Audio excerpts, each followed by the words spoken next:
This is a topic I just want to say that's hugely close and near and dear to my heart, and I'll tell you why when after our panelists introduce themselves or share a little of their work. But let's do the same format where I'll ask each of you to take a few minutes and introduce some of your work, and then we can have a conversation and then some questions. Okay. Ersin, take it away. Sure. So I'd like to take you through a journey that we've been following for the last few years, and I'll show a few of the projects we've been doing. And but to start with, this is our perceptions are gambles. We believe what we see, and then we believe our interpretation of it. We don't even know we are making an interpretation most of the time. We think this is reality. Well, what is reality anyway? So this is interesting because our brain is constantly hallucinating with the sensory inputs that we think it's just 5 of them in a most like Aristotelian way, because we've been considering perception through those 5 senses. And what we are trying to do in the studio is kind of look at the world beyond our senses and enhance human perception by hacking it using those technologies. And it's you know, the names are changing constantly. AR, VR, MR, whatever. Orchestrated reality seems like a good fit in the mix. So, well, hold it if you like. So I'm going to start with the project. We've done it in 2015. We were commissioned to do a piece in Grisdale Forest by Forestry Commission and Abandoned Normal Devices.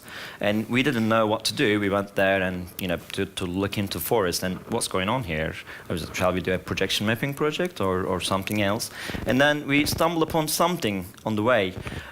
Is Umwelt. It's just like Jacob von Uxkall's theory, which is kind of broadly accepted now, that every specimen lives in a separate reality based on their sensory inputs. So although we share the same space together, we perceive completely different realities. So these parallel universes kind of strikes us, and we start thinking, how can we actually swap out our senses and go into the perception of different animals and insects from that part of the world? And we did the project called In the Eyes of the Animal.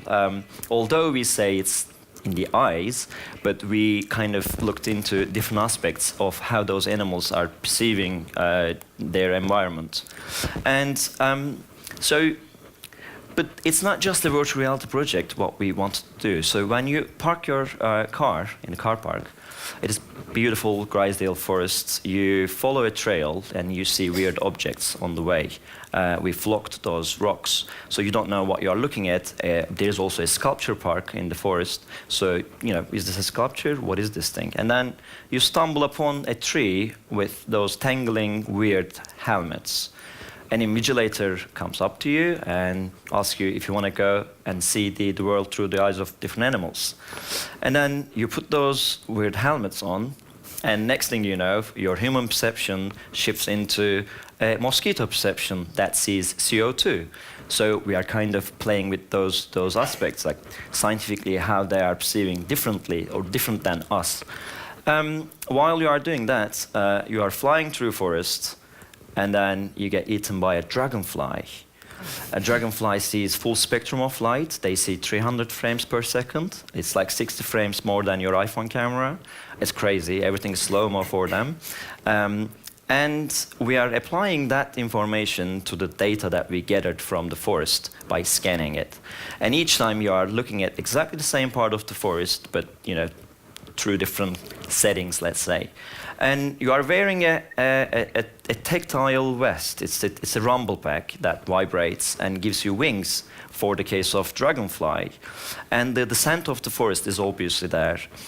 By the time you walk from your car to the installation, your blood pressure goes down, you are quite relaxed. It's scientifically proven that if you walk in the forest for 15 minutes, you feel happier because you start kind of producing serotonin and dopamine.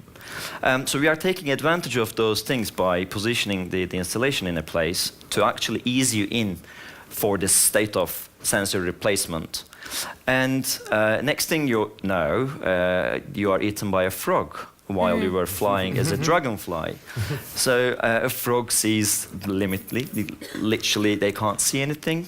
If the preys don't move, they don't see them. So someone needs to move in order to see each other. They can echolocate pairs through riveting. So also, they don't have ears. They use their entire body as a membrane, and they can echolocate peers through that. So we are using same vest to give you the feeling of what is it like to feel through your body, to hear through your body.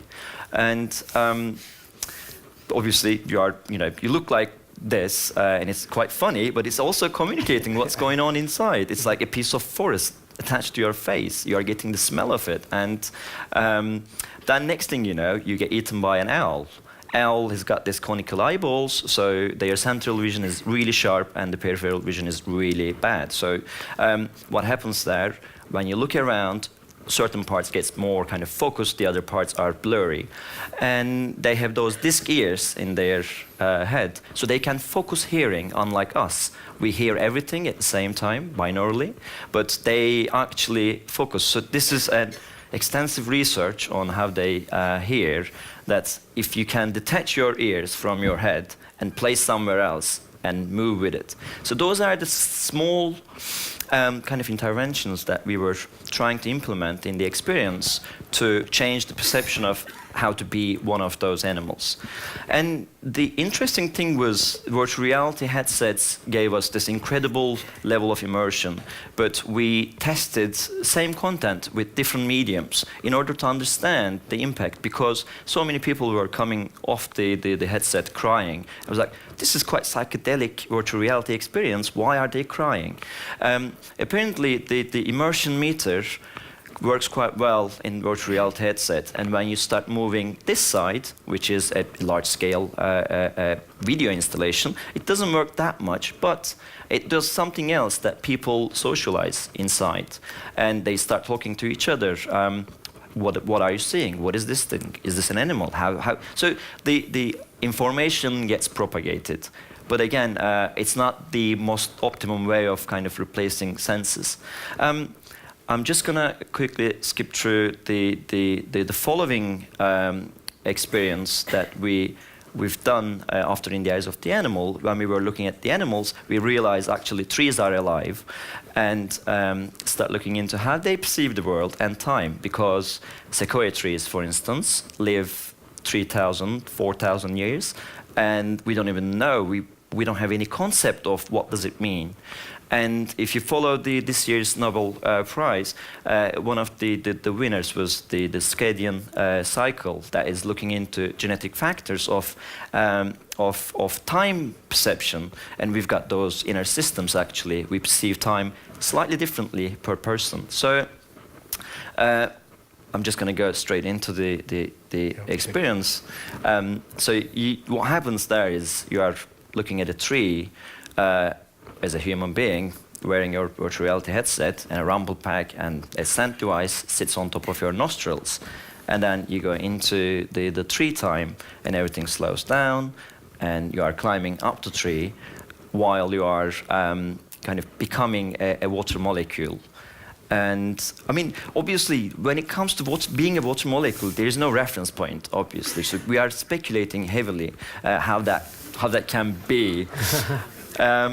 So we haven't found the best way of doing it, but we are close. So you are going up and then seeing transpiration on top of the tree while touching an object that represents the softness of the sequoia tree. The interesting thing is the more kind of neural network we establish the participant's brain through different senses, the more memorable the experience becomes. Therefore, we are always kind of utilizing, okay, can we put an object that they have to touch? How we can bring the scent back, because scent is really important. I mean, this is a crazy fact. 65% is a high number, but it's not just the scent that they remember, but also all the other visual and auditory cues around it. So it makes your experience more memorable. And we work with a startup to create a sandscape while we are going through the tree in different states, inner and outer levels. and we ended up with a narrative that's like, you've got a sand narrative, you've got a haptic narrative, you've got an emotional arc, and how all those things come together. Well, at the end of the day, we are still working with those 5 senses. And now what we are steering towards is, how do we conceive something so greater than us, like black holes? Can you embody a black hole? Can you see spaghettification next to a black hole, or singularity? Or how do we conceive something so smaller than us, like mycelial network that is spanning across 25 miles under a forest that creates the chemical conversation there? So then that kind of led us to, all right, those are the main senses that we considered there, and they are there, but actually there are way more than that, and how we can utilize those things. So I suppose this is the main research now we are going through, to tap into other senses that we have, and then create experiences that we can enhance human perception. Well, thank you very much. That's it. Okay, I think we're done here. Thank you very much. Kane, thank you. Hi, I'm Kane Lam from Baobab Studios. I head content. We're a virtual reality startup. We've been in existence for a little more than 2 years. What brought us together was a mutual love of animation. And why animation? Animation at its greatest, it brings you to new worlds. It brings out your sense of childlike wonder. And it's only constrained by the imagination of your team and your director and all your artists. That's the only constraint to it. And when it's done well, it makes audiences fall so much in love with the characters that you want to reach out and touch them, that you want to interact with them. That's the definition of virtual reality, and that's why we actually feel those two mediums were always meant to be together.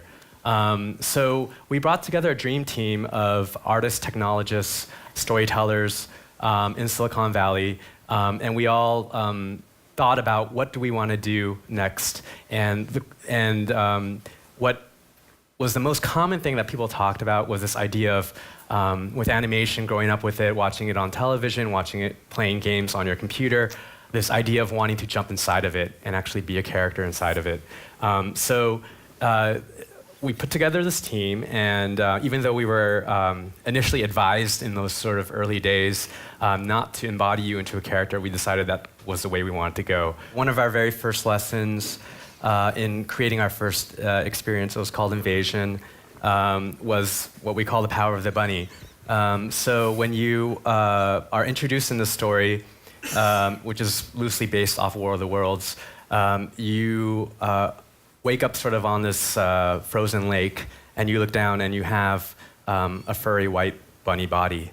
And you hear this hawk going after a creature, and you see it's another white bunny rabbit. And through positional tracking, she comes straight up to you and looks you right in the eye. And that was like the first major lesson for us in terms of figuring out how to deepen our senses in storytelling experiences. Because once she makes eye contact with you and knows exactly where your head is positioned at, you guys lock eyes, and then she helps direct you in the story.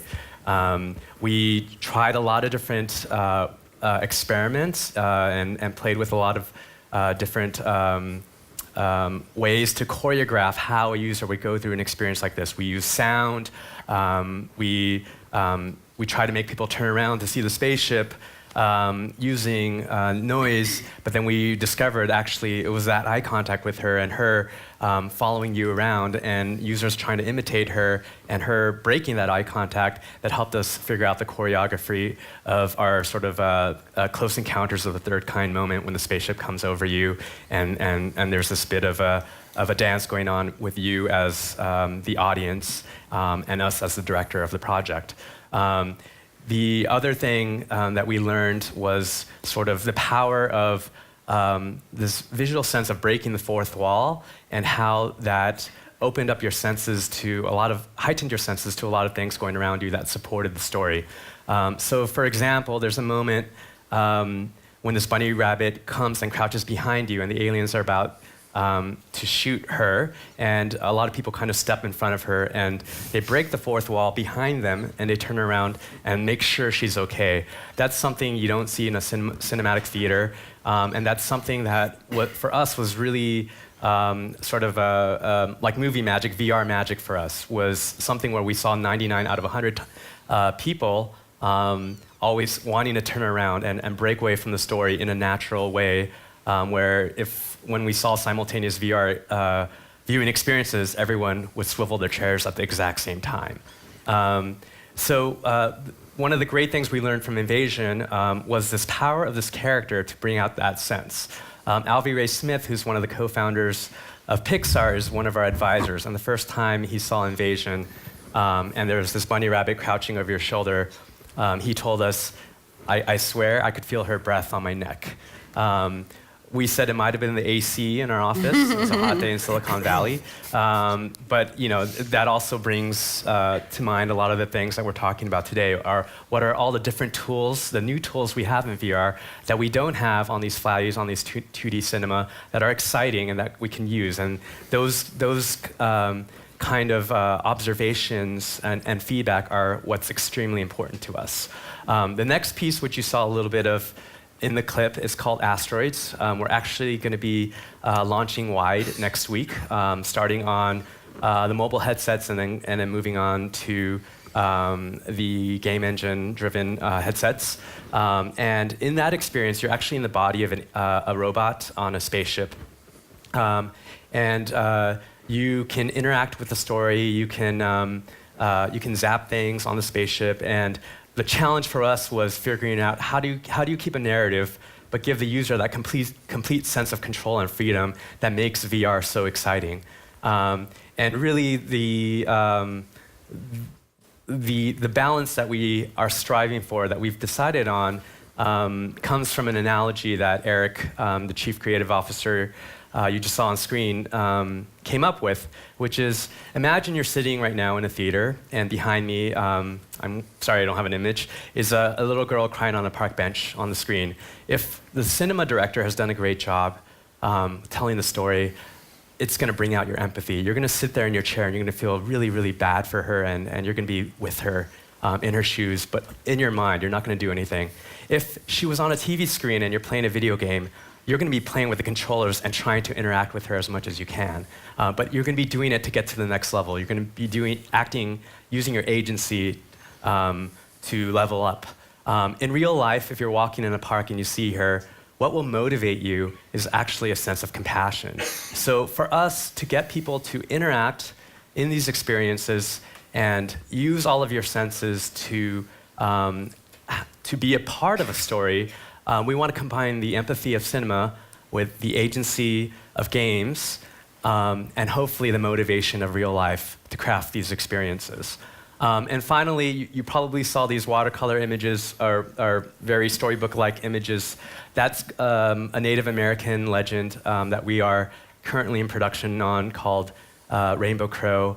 We're so excited about it because we get to take a story that's been passed down in the oldest of human storytelling traditions, which is spoken word, for thousands of years, and we get to now bring it to life in the newest and most exciting of storytelling mediums, which is VR. We're partnered with John Legend on it, who had been looking for a VR experience to work on.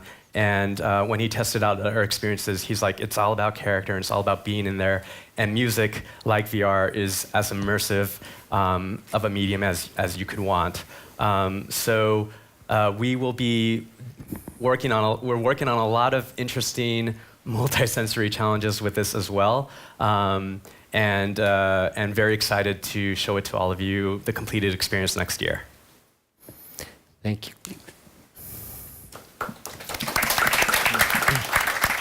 Thank you. Hello again. I'm going to talk to you a little bit more, going to drill down a bit more into my Riot installation, because what you have here is the prototype, and since then the project has developed to a Riot 2.0 version, and I'm currently developing the final iteration. I also just wanted to make a distinction at the beginning that what I'm doing is just slightly different. I'm coming from a filmmaker's perspective, so I'm creating live action experiences where I create a film, and then I want the film to kind of spill out cinematically so that you're like in the film itself. You're part of that experience. So that's the context I'm coming from with all my work. So the different senses that I involve in that is part of that exploration. With the Riot 2.0 that I showed at the Future of Storytelling Festival recently, in addition to what was here, prior to going into the experience, I had a character dressed as a riot cop who would invite you into the space, but in a very unique riot-type way. And at that point, people would already be slightly traumatized or maybe feel a little bit more ambitious to kind of take on and get into a verbal dialogue with the person inviting them into the space. So the riot cop would invite them in and ask them, do you have any weapons on you? People say no. Do you have anything that can be construed as a weapon? And most people would say no, but one lady said my mind. You know, so people were already, and then again, another gentleman was invited into the space, and he was told to put his hands by his side, but he put his hands up like that. And he was told, no, by your side, and he's like there. So already in his mind, he's completely intimidated. So different people were already playing and exploring the space in their own unique way. And as I mentioned, I have this 3D sound design, and there's also scent, and I've included haze and a set design more extensive around you, where it's there was like a violent disorder, and you have dustbin, and you have rubbish, and you have things from weapons around you. And also I wanted to clarify machine learning that I use and artificial intelligence. Machine learning is where, as I said, the AI watches you back, but machine learning is a type of learning where you don't have to expressively teach them explicitly how to respond, because after a while it will start to basically learn to teach itself. So this is a technology that I'm using in my work to show you how things can potentially escalate based upon your emotions, based upon your reactions, that the computer is eventually going to start to make its own rationale. So everything slightly went up another level because I started to develop more sensors to interact with this form of storytelling as opposed to the prototype that's here.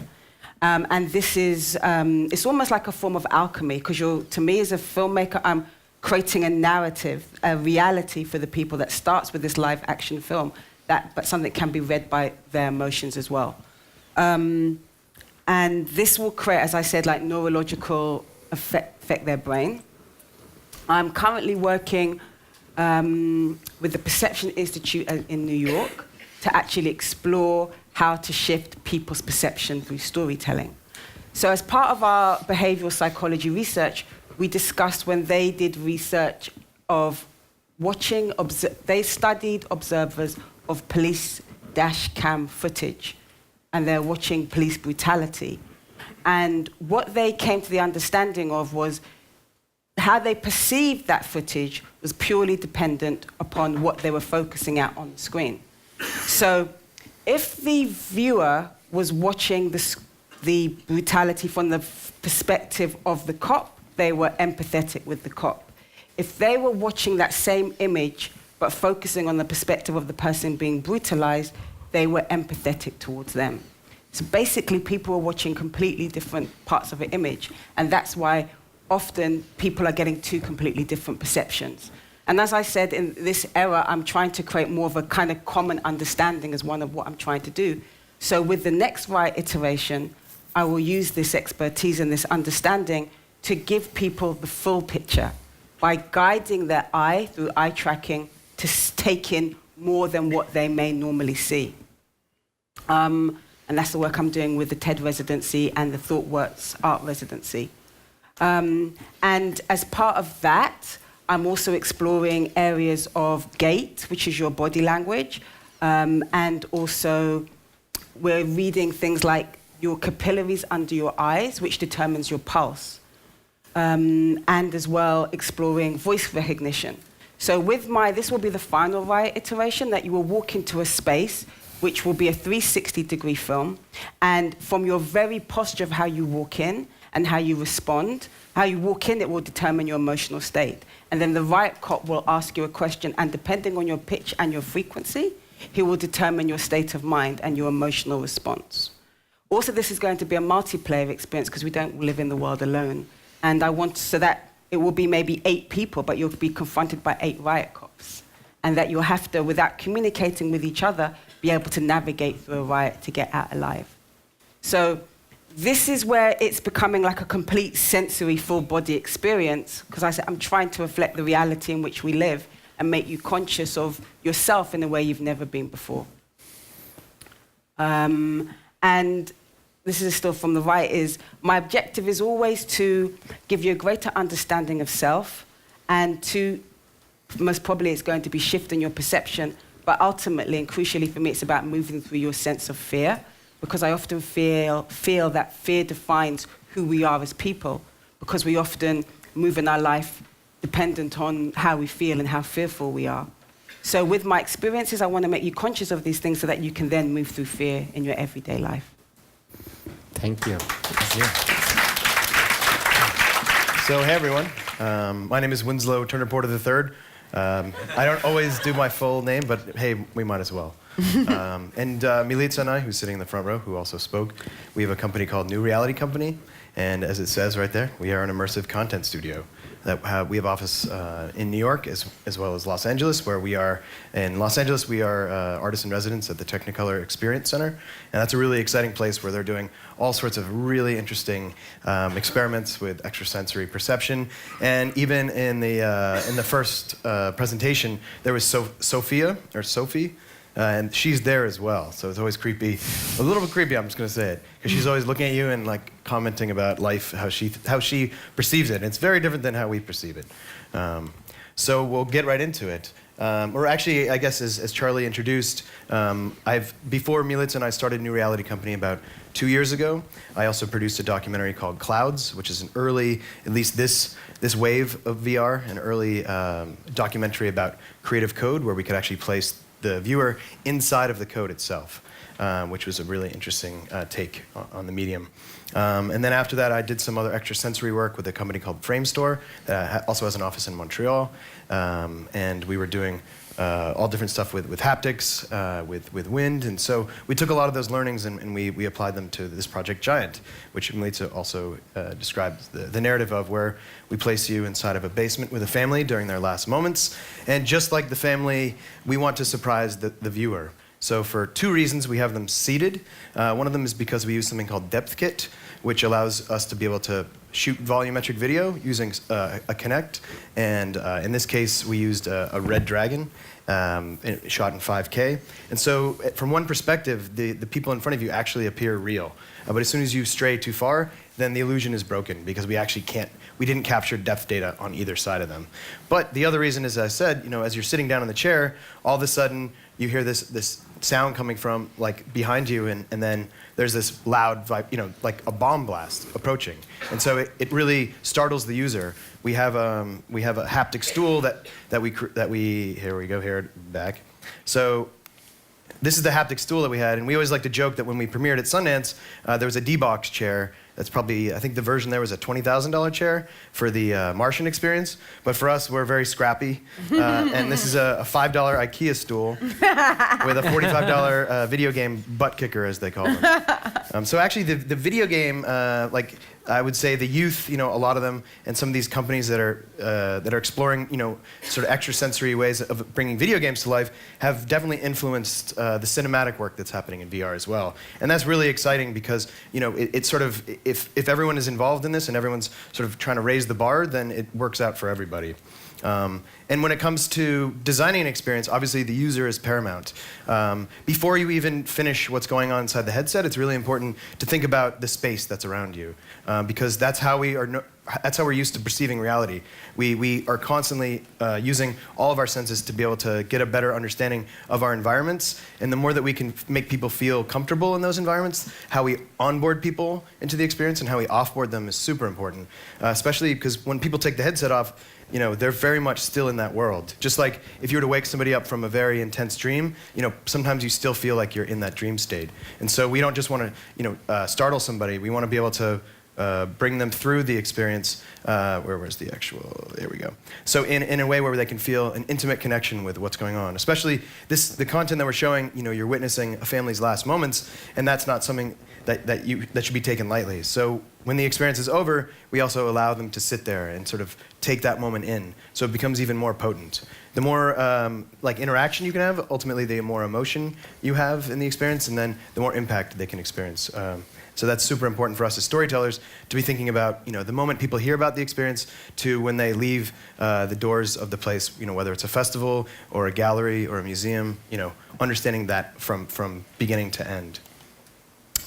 So we took a lot of these learnings and we created Tree, which is actually when we conceived of this, it was Giant, which is the first part of the trilogy, and then Tree is the second part, and I'll also go into Breathe very, very briefly.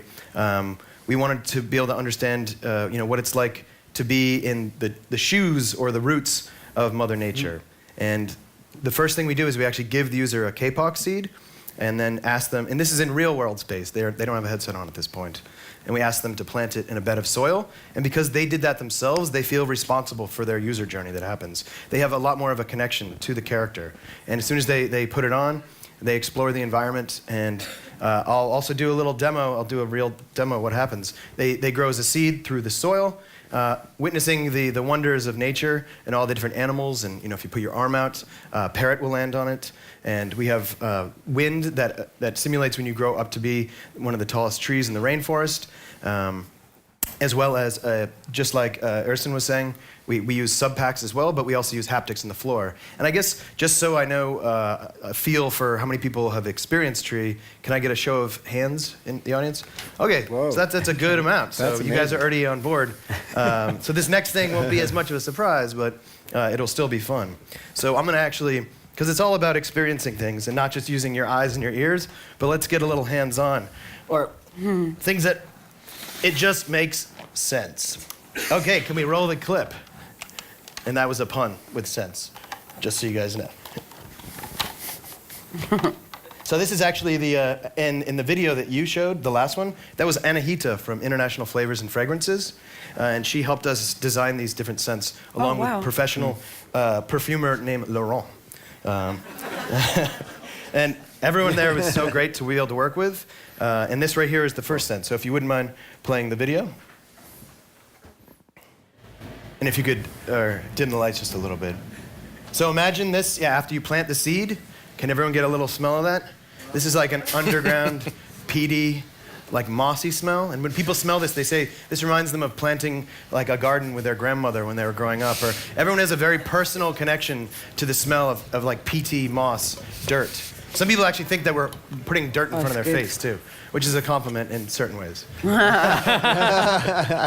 Could you just waft it here? Oh, here we go. Yeah, I forgot about you guys. I Get a little don't VIP know. smell here. Oh, nice. Thank you. And so people really like come accustomed to like it feels very natural. It's an organic molecule. You guys don't get it from there? Okay, it's an organic molecule, but what's nice is that there's a dance between the digital content that is there. I'll just keep it here so you guys can get a little bit. But as soon as we break through the soil, then we encounter a floral smell. Make sure that's the right capsule, otherwise that'll be very strange. So here we go. This is like the smell of like fresh cut grass and plants. And I'll have this afterwards if you guys want to take a whiff too. You can take a little scent beat home with you. I do feel like I'm eating. So in this moment too, you don't really think about it. You don't really question it. You just take it as this is the sense that you're used to believing, and because it matches, then immediately you're transported into the Peruvian Amazon. So thank you for letting me do that. Thank you. Okay. So that was the perfect transition to this next question, which is one of the senses more dominant than the others when you're trying to tell stories? Does anyone have an experience with that? Right. Well, it's an interesting one because when it comes to remembering certain moments, it changes and it shifts. You know, a tomato can take you back to your childhood with the smell and taste combined, not necessarily the vision. But I think we are visual beings, and the vision is the strongest sense.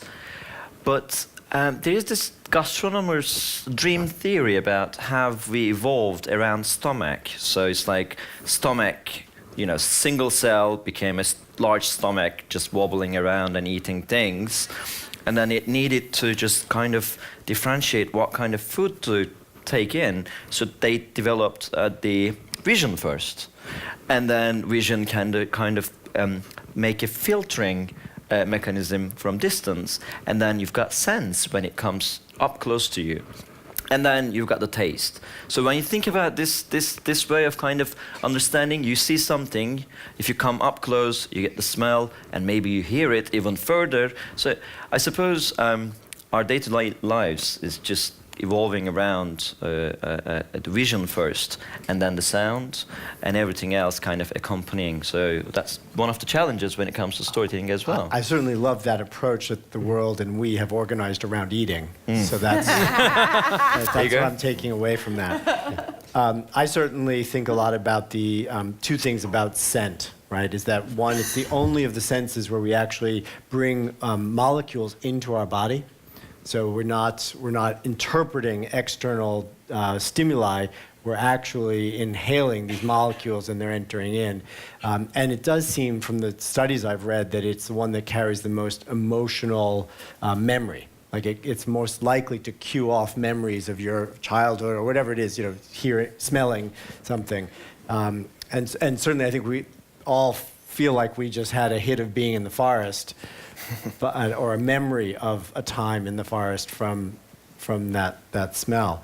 I guess part of what I'm wondering is how you as multisensory storytellers are starting to think about the expanded palette that you have of tools available to you, of notes, if you will, to be able to tell your stories. And how does that, you know, empower you, excite you, confuse you?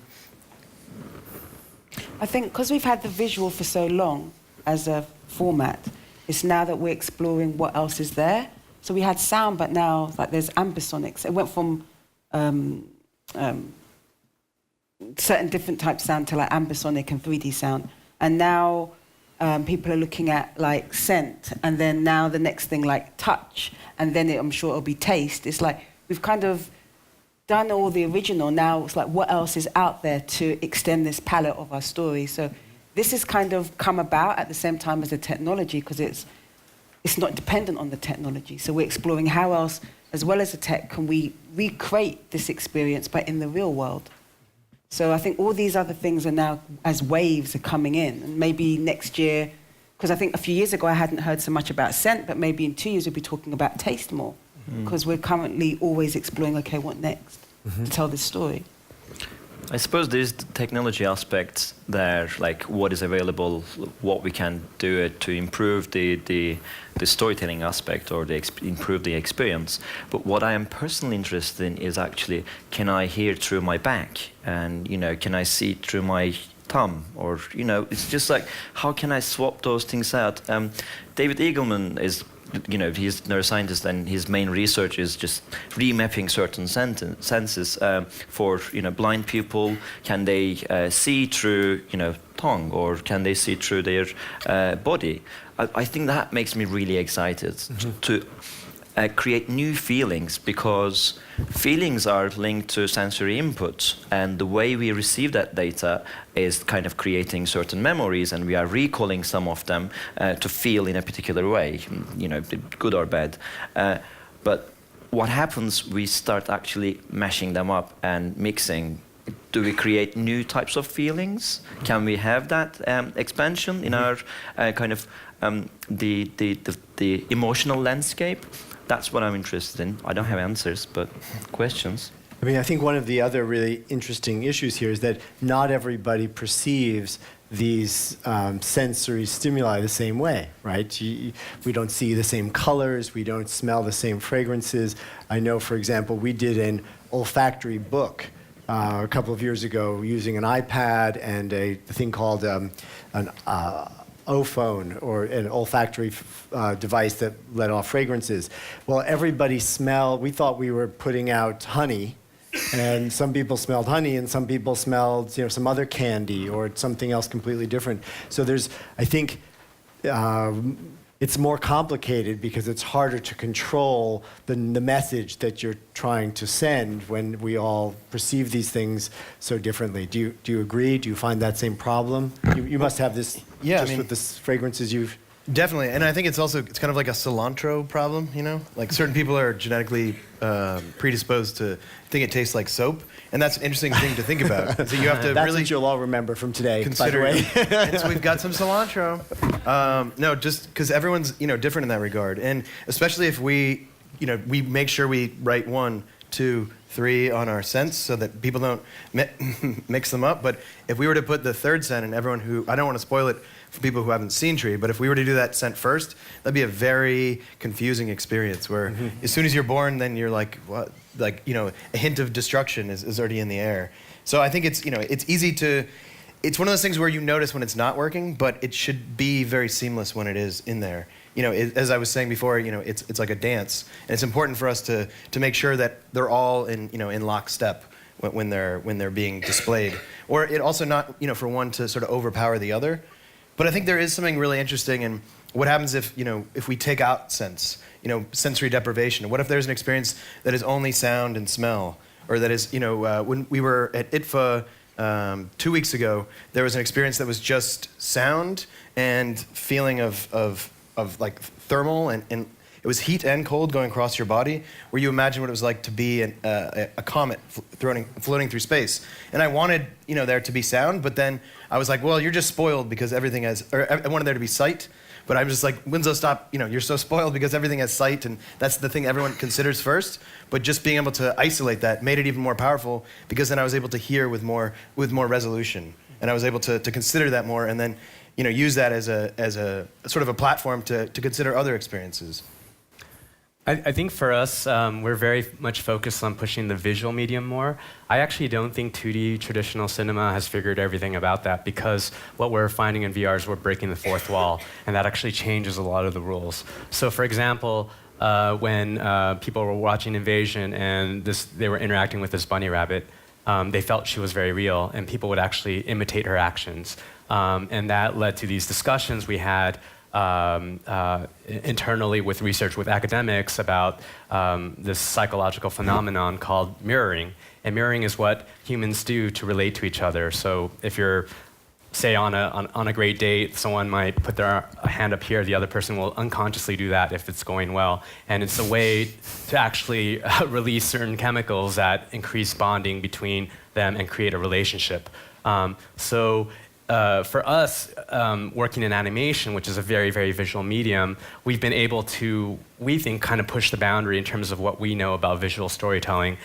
So in our next experience, Asteroids, you have a robot dog friend, and she actually not only just tracks you and makes eye contact with you, but if you actually turn your head to the left, for a couple seconds later, she will also turn her head to the left. Or if you turn your head to the right, a few seconds later, she will also mirror your human interaction. We were very inspired by this Stanford study done about a decade ago, where humans were being sold. There were these animated salespeople on a computer screen, and if they mimicked the human's behavior 4 seconds later, their sales rates went up 20%, and they were actually cited as more engaging, more appealing, and just more thoughtful animated creatures on a 2D screen. But because we saw people wanting to mirror their reactions, pushing our visual sense in our first experience, we're really playing with what we can sort of in CG animation, which is to continue pushing the visual medium even more. I think it's really exciting what everyone's doing, but that's, yeah. I would argue that you're not just pushing visual because you're also giving people agency with motion. Yes. You're tracking their motion. I can throw a ball in that experience and the dog goes and gets the ball. Like I have this sense of my physical actions are mapped into this visual world. So I am having a more full-bodied experience than the average passive voyeur at a film. Agree, and I think like even the notion of putting you into a body has really changed with VR. I mean, I think people's experiences with that growing up, at least in my generation, is playing sort of like first-person shooter games and things like that, and you never actually believe you're that character, or you never actually believed in Fight Club when Edward Norton turns on the screen and looks at you and speaks to you that he's actually speaking to you. So that. That is a combination of visual and other sensory experiential types that really sort of, we're at the edge of this, new medium that is so exciting for us right now. I also loved your point, Ersin, about there being more senses than the 5. Right? Yeah. We were taught in school there's 5 senses, but in fact there's a dozen more things that we're aware of that we can become conscious of. And so I think that there is the real opportunity if we as storytellers can start to tap into those as colors in our palette, that we can enhance and expand the human experience. We can become develop our own palettes for these other senses. And what kind of, as you said, what kind of emotions might we have? What kind of experiences, what kind of memories, what kind of insights and learnings might we have if we can start to tease out and use that fuller palette? It's absolutely. The one piece I've done recently from Anagram, the Door into Dark. You're blindfolded going through this 45 minutes experience, but one moment you are leaning on a wall that without you realizing, wall starts tilting. I did it, yeah, and it's amazing. Next thing I realize, oh, the gravity is changing here. Without actually realizing, it's so soft, so you don't know whether it's going back. And now, looking into senses more deep, there is this equilibrium receptor in our body that tells which part of the body is up or down. Equilibrium, yeah. Yeah, but it's like that receptor is a special sense that they hacked somehow.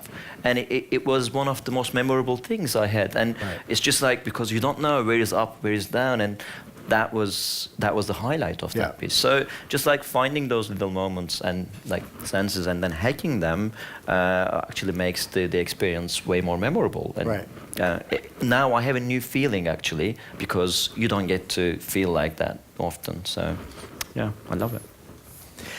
Now, do you think that there's the danger that we overdo it? That if we provide too much sensory input, or we dictate all the things you're supposed to not just see and hear, but smell and touch and feel, that we might be robbing the audience of some things? I mean, we talked about imagination. Yeah, I must feel like it could eventually become sort of the trend with music and compression, where before things were a lot, music sort of breathed a lot more. And now if you look at the waveforms, everything is sort of maxed out because they want you to get as much, they want it to be as loud as possible. And I think that, I hope that doesn't happen with storytelling, but I think that, with Hollywood movies, it's definitely been that. It's just like, always keep it at 11 because that's what people want. But then, then you don't have this like nice, storytelling should be all about like a rising sawtooth, where it goes down, but it goes up again, and then, you reach your climax, and then, you resolve it. But, that is definitely a concern that a lot of people have, or just knowing that it's the flavor of the month, literally. Being able to use taste, but taste is something that's very difficult too. And it's sort of hard to talk about it in a way like, I'm gonna try it. People don't like putting things in their mouth that they can't see. Yeah. And it sounds weird, but trust me. I think we trust you on that. Well, I mean, so one of our people that we work with saw the Alice experience, which is amazing. You definitely go see it if you haven't. It was here, I believe, for 2 weeks. But certain people are just like, I don't know what that actually is, and I'm just taught, almost like as a, evolutionarily, like I'm not eating something that I'm not aware of. And so, you know, making sure that it's contextualized, you know, or people are aware of it and people feel secure, you know, that's very important, especially because, you know, taste is such a personal, or, you know, because you're internalizing something literally, you have to be very careful about that. And I haven't really seen too many experiences. I thought that they did a great job with that. This is DV Group in Paris. Exactly. Alice VR Yep. experience. And that was incredible. But, you know, I think taste is sort of the next frontier. Yeah. And I'm really curious to see how people are tackling Yeah, so we are working on it now. There you go. As you were saying, that's the main challenge, and the current development for last 6 months has been trying to build a system that can track deformable objects in real time.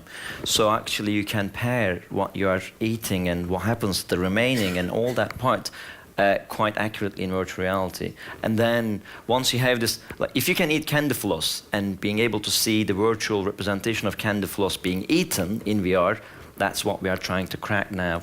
Then you can change the candy floss with a flame, and you know, next thing you know, you are feeling the flame, but actually you are eating something cold. It's Charles Spence, the cross-modal research lab, has been doing that research for quite some time, and even just like eating relatively off crisps and playing a really loud crisp sound to your ear at the same time just makes you think that you are eating extremely fresh crisp.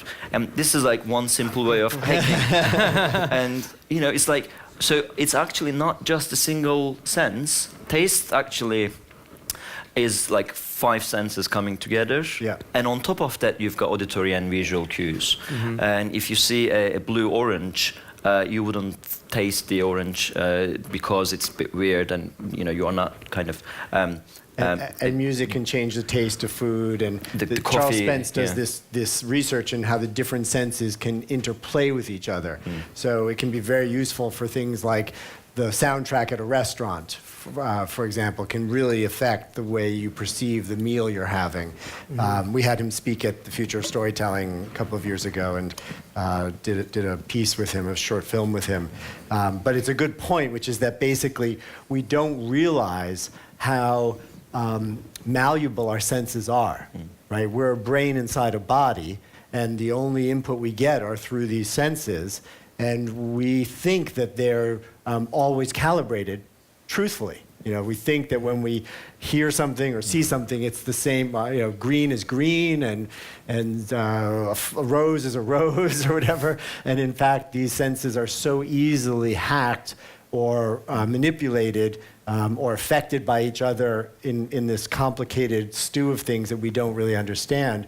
And yet these are starting to become things that certainly marketers are very aware of, and I hope more of the good guy storytellers become aware of them as we build up our skills in this space.